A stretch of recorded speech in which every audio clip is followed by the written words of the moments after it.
take each index card and think of an image that relates to the information on your card. Make the images bright, zany, and exploding with action, even if you can't see them in your mind. I'll walk you through a few examples so you can see this step in action. Example 1 would be imagery based on the author's appearance. Let's take Gérard Gennet, the author of Paratext, as an example. If I wanted to memorize material from the book Paratext, I would use Gérard Gennet as a lexical bridge or magnetic bridging figure, helping me move from station to station. Gennet reminds me of Gillette razor blades. Not exactly a one-to-one correlation, but I can nonetheless see him shaving in that first room if I needed to memorize that he was the author of Paratext. He would be shaving away a beard with wild ends growing out of his face.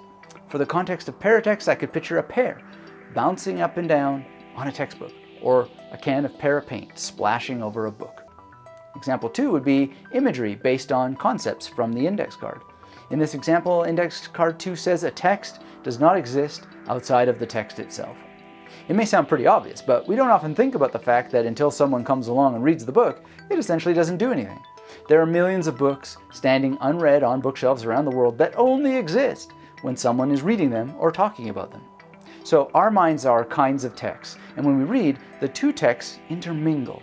The second station will feature the book Paratext itself, and words are trying to escape from the pages. And poor Gennet is standing there trying to beat the words back in, because according to him, there is no text outside of the text itself. Example 3, let's take the imagery of the author throughout the memory palace. To get some of the other concept in Genet's thinking, I might see him giving up the battle and then opening up a lid in his head, which is also filled with words. I could use Gennet for each and every station doing something related to the key phrase on the index card. I've done this with Aristotle's Nicomachean Ethics, I've done it with Plato's The Republic, I've done it with novels, I've done it with all kinds of things. Once you get used to it, it's very easy. And when using this approach for Ulysses by James Joyce, it's very easy to see Joyce moving through my memory palace, not through Dublin, as he does in the novel. If I knew Dublin, then I might be able to use Dublin, but I don't. So I was able to use a memory palace based on a familiar location, and I just see Joyce going from place to place so I can remember the different things that are happening in the plot in order to recall them later. Now, you've seen 3 different examples of how you might use wildly exaggerated information to help you populate your memory stations.